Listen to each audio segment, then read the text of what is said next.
Jadi menyampaikan pendapat bahwa negeri ini akan lebih baik dengan syariah Islam dan khilafah itu dijamin konstitusi. Makanya menarik ini Nasdem tidak menggunakan nomenklatur kriminalisasi, tetapi ya Willy Aditya menggunakan nomenklatur politisasi. Artinya ini implisit Nasdem mengakui memang kadernya bermasalah. Dia tidak berani mengatakan ini kriminalisasi. Berbeda dalam kasus Front Pembela Islam yang dulu mengalami kezaliman oleh rejim, tegas kita katakan itu kriminalisasi karena bukan kejahatan. Di kasus Hizbut Tahrir Indonesia juga tegas kita katakan itu kriminalisasi. Tapi dalam kasus Nasdem ini, saya katakan korupsi itu adalah kejahatan. Dan Nasdem sendiri tidak pernah berani menyatakan ini adalah kriminalisasi, tapi politisasi. Apa makna dibalik statement politisasi itu?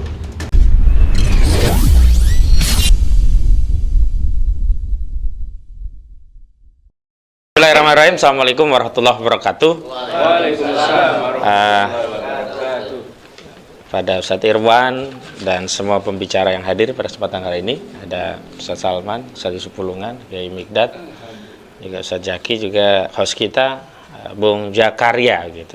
Nah, menarik sekali memang beberapa hari ini jagat politik nasional itu diramaikan dengan kabar ditetapkannya tersangka dari Sekretaris Jenderal Partai Nasional Demokrat Johnny G. Plate dalam dugaan kasus tindak pidana korupsi BTS 4G di daerah tertinggal dan terluar begitu, yang nilainya menurut perhitungan dari BPKP itu 8,3 triliun rupiah. Itu baru dari alokasi 10 triliun dari total 28 triliun. Jadi gelontor dana 10 triliunan yang dikorupsi, kerugiannya udah mencapai 8,3 triliun rupiah. Luar biasa ini dari total anggaran yang rencananya 28 triliun begitu. Menurut audit BPK ada 3 temuan kerugian itu. Yang pertama di persiapan dokumen hukumnya ya, dari analisis gitu. Kemudian yang kedua ada harga yang di markup begitu. Dan yang terakhir ini yang paling menyedihkan ya. Jadi banyak pekerjaan belum dikerjakan. Ini BTS-nya batang hidungnya belum kelihatan gitu. Tapi sudah diambil bayarannya begitu. Makanya disebut kerugian keuangan negara. Dan sekali lagi kita mau memastikan ini kasus kejahatan ya. Ini murni kriminal dari sisi bahwa itu memang kasus korupsi. Makanya menarik statement dari Ketua DPP Partai Nasdem ya, Willy Aditya. Jadi Willy itu tidak pernah menggunakan nomenklatur kriminalisasi. Karena kalau kriminalisasi itu kan suatu tindakan yang bukan kejahatan, tapi dipaksa menjadi kejahatan. Nah, makanya kita kaitkan dengan kasus Hizbut Tahrir Indonesia, juga Front Pembela Islam, yang dulu berdakwah untuk menegakkan syariah dan khilafah. Kan ada 2 ya.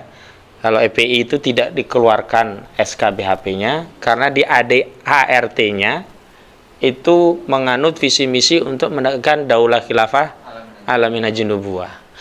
Sementara HTI karena memperjuangkan syariah dan khilafah. Jadi SKT dari FPI itu tidak dikeluarkan ke Mendagri karena masalah ADART saat itu kan. Kemudian BHP HTI dicabut itu karena khilafahnya. Nah, ini bisa kita katakan kriminalisasi karena tidak pernah ada satupun pasal ya di dalam peraturan perundang-undangan kita yang menyatakan mendakwakan khilafah atau mencantumkan visi misi khilafah itu sebagai sebuah kejahatan, bukan kriminal. Kan kalau kita kaitkan dalam konstitusi kita ya, pasal 28 Undang-Undang Dasar 1945 itu kan negara menjamin kebebasan berserikat, berkumpul dan menyampaikan pendapat. Jadi menyampaikan pendapat bahwa negeri ini akan lebih baik dengan syariah Islam dan khilafah itu dijamin konstitusi. Makanya menarik ini Nasdem tidak menggunakan nomenklatur kriminalisasi, tetapi ya Willy Aditya menggunakan nomenklatur politisasi. Artinya ini implisit Nasdem mengakui memang kadernya bermasalah gitu. Dia tidak berani mengatakan ini kriminalisasi. Berbeda dalam kasus Front Pembela Islam yang dulu mengalami kezaliman oleh rejim, tegas kita katakan itu kriminalisasi karena bukan kejahatan. Di kasus Hizbut Tahrir Indonesia juga tegas kita katakan itu kriminalisasi. Tapi dalam kasus Nasdem ini, Saya katakan korupsi itu adalah kejahatan. Dan Nasdem sendiri tidak pernah berani menyatakan ini adalah kriminalisasi, tapi politisasi. Apa makna dibalik statement politisasi itu? Artinya Nasdem boleh jadi mengetahui banyak informasi, politisi-politisi yang lainnya juga melakukan hal yang sama. Korup juga, jahat juga. Tapi yang dipolitisasi, kenapa yang ditangkap cuman kader Nasdem? Apes. Kenapa konteksnya kok ini gara-gara Nasdem yang mau mengusung Anies Baswedan untuk Pilpres 2024. Maka Willy Aditya menggunakan pendekatan kebahasaan politisasi hukum. Jadi dia menyebut bahwa petugas partai, yakni Presiden Jokowi, telah melakukan politisasi hukum. Itu kan tegas di Universitas Muhammadiyah Jakarta. Tangkap saja semaunya, negara ini udah, waduh, rusak semua begitu. Ini kita akan coba memahami bahwa pertama kita harus fair, ini adalah kasus benar-benar kasus kejahatan, bukan kriminalisasi. Maka kenapa tema kita kaitkan dengan Hizbut Tahrir Indonesia dan Forum Pembela Islam? Karena kalaupun sama-sama dizolimi dalam tanda petik ya, kasusnya berbeda. Kalau dalam kasus Nasdem ini memang benar-benar kejahatan, tidak ada seorang pun di Republik ini yang mengatakan korupsi itu bukan kejahatan. Tapi kalau bicara tentang khilafah, keliru sekali mengatakan bahwa khilafah itu kejahatan. Secara asas legalitas, tidak ada satupun pasal dari produk peraturan perundangan yang mengatakan khilafah itu sebuah kejahatan. Nah, secara agama justru itu ajaran Islam. Bagaimana mungkin orang yang sedang menjalankan ajaran dari agamanya yang diyakini, yang itu dijamin konstitusi, dianggap melakukan kejahatan? Makanya tegas saya katakan pada kasus Forum Pembela Islam dan Hizbut Tahrir Indonesia itu kriminalisasi. Ini yang pertama ingin saya sampaikan ya. Yang kedua, menarik juga statement dari Surya Paloh, Ketua Umum Partai Nasional Demokrat, ketika mengumumkan respon terhadap penetapan tersangka dari Johnny G. Plate. Ada 3 hal yang saya masih ingat. Yang pertama, Surya Paloh menyampaikan ya bahwa dirinya menghormati proses hukum itu, walau dengan catatan, dengan bahasa dia tidak ingin tergoda oleh pikiran yang menyatakan bahwa kasus ini ada intervensi politik dan ada intervensi kekuasaan. Artinya sebenarnya Surya Paloh justru ingin mengatakan ini ada intervensi politik, ada intervensi kekuasaan, tapi dengan pesan mafhum mukhalafah kalau istilah agama gitu loh. Makna sebaliknya, saya tidak ingin tergoda sampai atau sejauh ini saya meyakini tidak ada intervensi politik, tidak ada intervensi kekuasaan. Tapi nggak tahu kalau besok lusa, nah, diakui sendiri oleh Surya Paloh. Artinya ini memang sudah konfirmasi keguncangan ya hubungan antara Joko Widodo dengan Surya Paloh berujung dengan penangkapan Johnny G. Plate ini. Koalisi udah mulai retak lah ya. Ya gitu.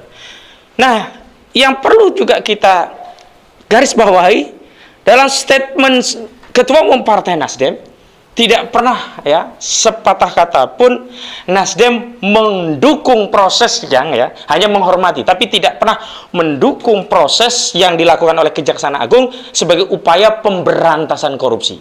Tidak ada satu statement dari Nasdem yang menyatakan kami mendukung upaya pemberantasan korupsi, tidak ada.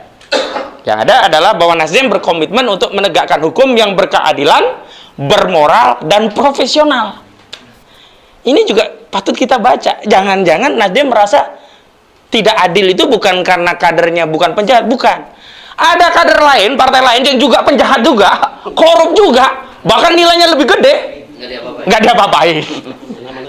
Jadi itu maksud yang bisa jadi itu maksud dari tidak adilnya di situ gitu loh. Tidak bermoralnya, mungkin juga bahasa ini ditujukan kepada otoritas yang hari ini menetapkan tersangka dari Johnny G. Plate. Ya mohon maaf, mungkin bahasa umum sama-sama bajingan aja sok suci begitu loh, nggak bermoral ini kan, iya kan? Sama-sama pemain ya, sama-sama tukang sopir, kok mendahului gitu loh. Sopir angkot lagi. Nah ini kita rakyat biasa ini coba membaca gitu. Kalau bahasa elit itu kan nggak mungkin dengan bahasa langsung. kita harus menafsirkan. Kalau di antara mereka udah tahu sama tahu.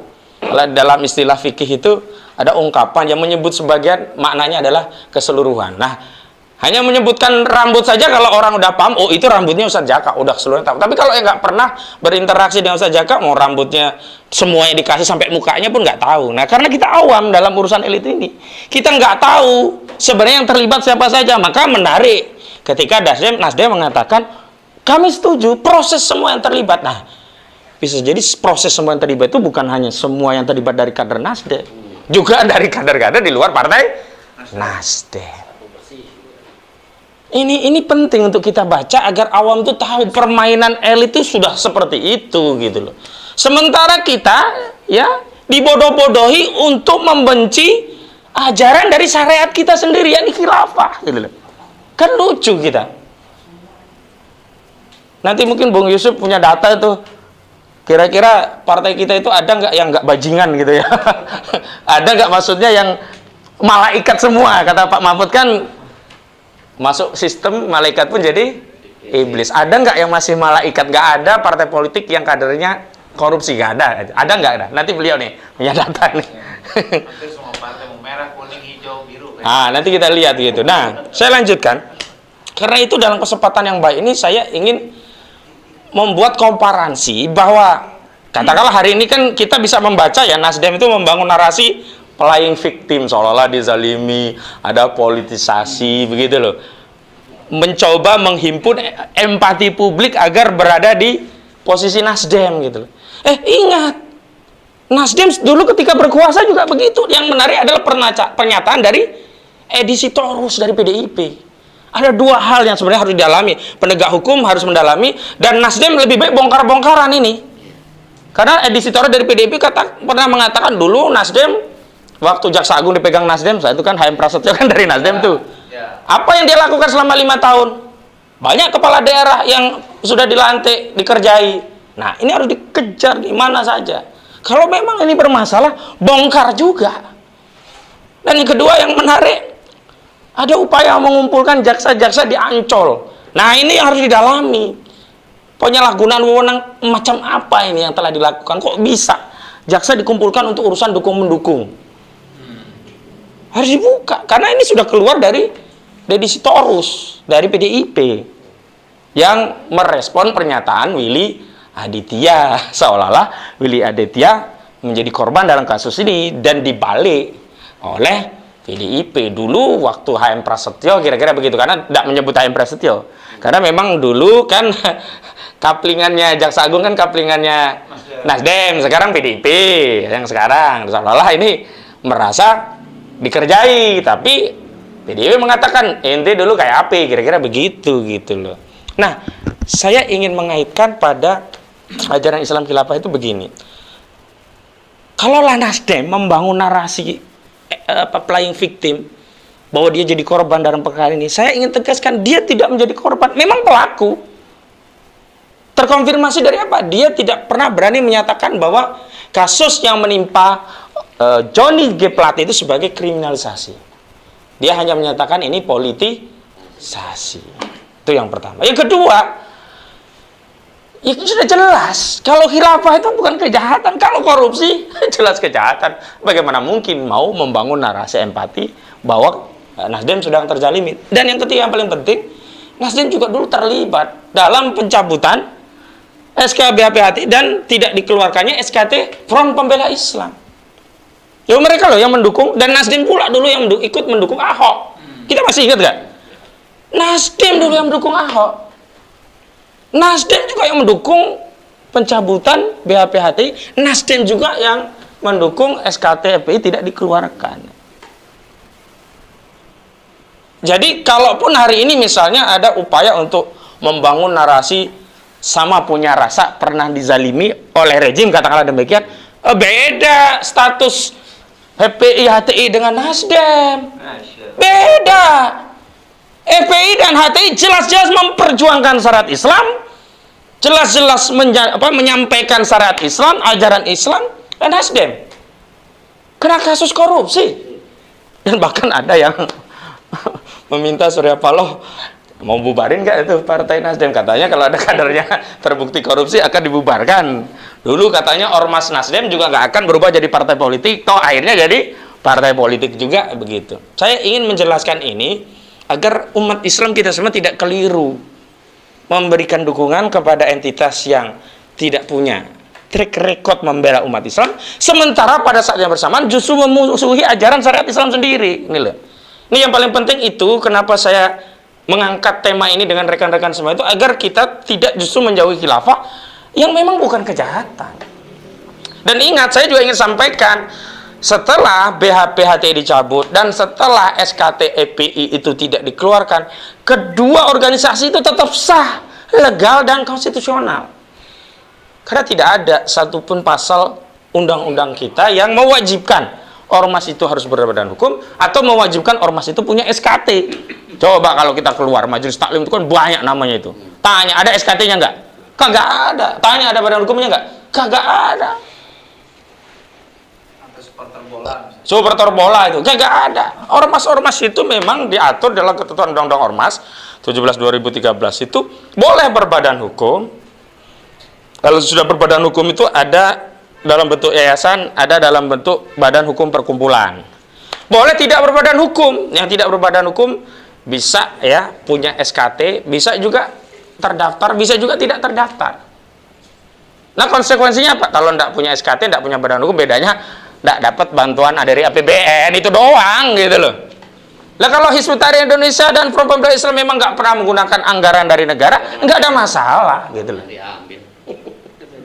Kalaupun ditawarin nggak diambil, nggak ada masalah gitu loh kan. Kita tahulah reputasi dari dua ormas ini ya, reputasi HTI maupun Front Pembela Islam itu dikenal luas di tengah masyarakat. Kalau ada apalagi dulu ada tsunami, siapa yang pertama kali masuk ke tsunami? FPI, bukan Nasdem, bukan Golkar, bukan PDI, bukan partai-partai yang hari ini rebutan kekuasaan berkontestasi untuk pemilu 2024, bukan Jokowi. Bukan juga Jokowi belum ada apa-apa waktu itu. Belum kenal kita, belum lahir mungkin. Belum jadi orang. Ya, belum jadi orang di belantah politik kita ini belum ada nama Jokowi saat itu. Masih jadi patung. Barangkali dulu dia belusukan. Iya. Masih jadi patung. Enggak ada. Belusukan ke hutan kali. Wah, bisa jadi. Belum masuk gorong-gorong belum. Masih mahasiswa UGM jurusan teknologi kayu mungkin. Kan terakhir begitu. Ya. Nah, karena itu umat ini tidak boleh kemudian ditarik narasi untuk menakut-nakuti umat menjauhi dari HTI maupun EPI, apalagi menjauhi ajaran Islam khilafah, apalagi membenci khilafah sebagai sebuah kejahatan luar biasa. Yang jahat itu partai yang korup. Ya memang benar diantara mereka melakukan politisasi. Benar. Karena saya juga meyakini kalau Nasdem ini tidak mengusung Anies nggak kena itu. Cuman ada dua sih pilihan sebenarnya. Nasdem boleh mengusung Anies asal menterinya ditarik. Nah ini Nasdem tetap mendukung Anies, menterinya juga kagak ditarik. Mungkin yang ono jengkel. Ya lu kalau mau beda sama kita, ya menterinya jangan diambil. Kira-kira begitu. Menteri tetap mau diambil, deklarasi dukungan untuk yang lain. Marahlah mereka. Nah, itu bisa saja terjadi gitu loh. Ini analisis-analisis yang logik gitu loh. Karena sebelumnya kan kita tahu Jarod Saiful Hidayat dari PDIP berulang kali meminta agar Nasdem menarik menterinya sehubungan posisi Nasdem yang mendeklarasikan Anies Baswedan sebagai capres. Nasdem punya dalih bahwa kami sebagai partai punya hak konstitusional untuk mendukung Anies. Sementara dalam koalisi kami tetap ya menjaga koalisi sampai akhir periode Jokowi Maruf Amin.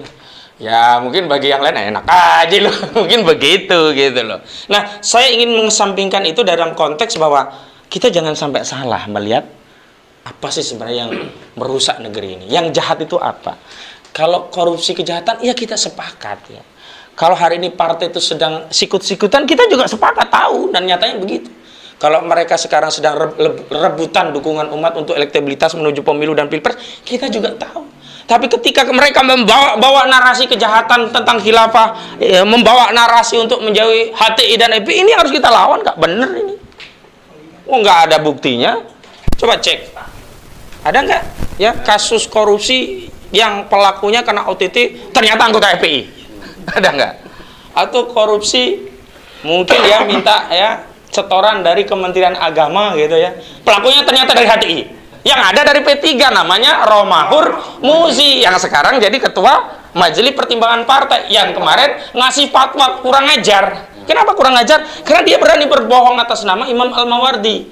Dia sebut di kitab Al-Ahkam As-Sultaniyah, ya, pemimpin yang maksiat tetap wajib ditaati sepanjang menjalankan kebebasan beragama. Kan ngaco. Bab apa ya, halaman berapa, paragraf yang mana gitu loh. Ada redaksi seperti itu gitu. Ya kita tahu lah bahwa P3 Romi ini mendukung Ganjar Pranowo, itu urusan dia lah. Tapi kemudian menarik-narik fatwa ulama ini kan luar biasa gitu. Nah, kembali kepada soal yang kita diskusikan malam ini.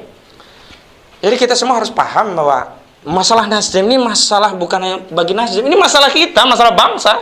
Ya ini apa? Masalah sistem ini hanya menghasilkan politisi korup. Kenapa mereka terpaksa korupsi? Ya kos politik tinggi, biaya politik tinggi, bro. Mau nyalek kalau nggak punya duit nggak bisa, bro. Berapa miliar mau jadi caleg DPR RI kalau mau melenggang ke Senayan?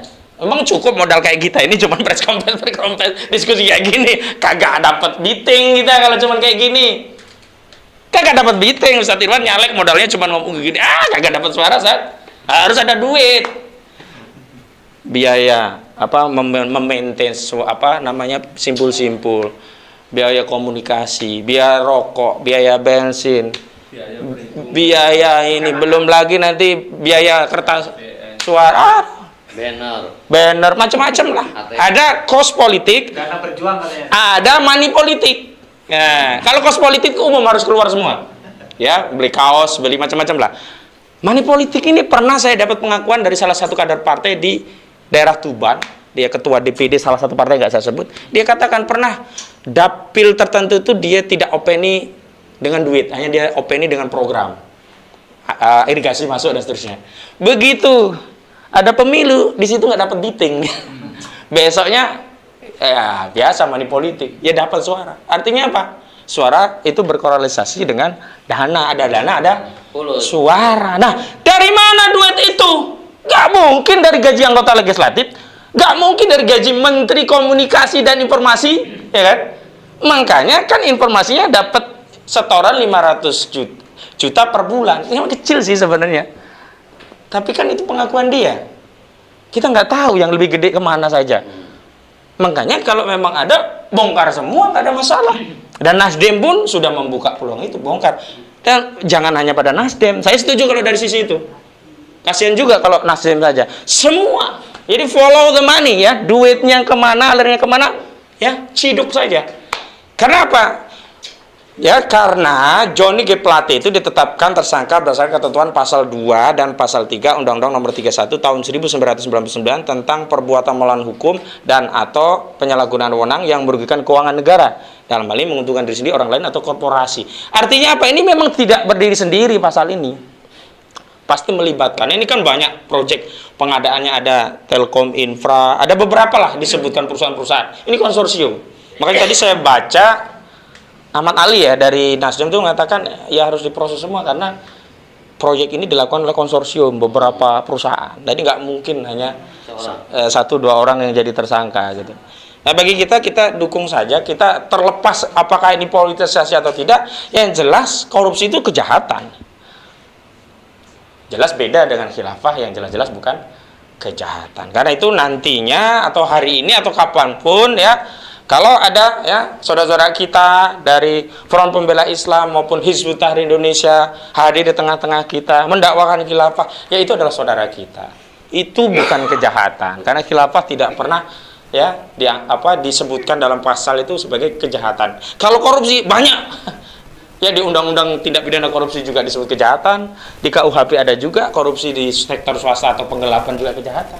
Tapi kalau khilafah, siapa yang berani mengatakan khilafah adalah kejahatan? Dialah sebenarnya penjahat yang sejahat-jahatnya. yakni orang yang berani mengatakan ajaran Islam, ajaran yang turun dari wahyu Allah Subhanahu wa taala, yang ajaran itu akan menjadi rahmat bagi semesta alam, justru dituduh sebagai sebuah kejahatan. Ini orang yang jahat, yang super jahat. PKI. Nah, ya PKI begitulah ya.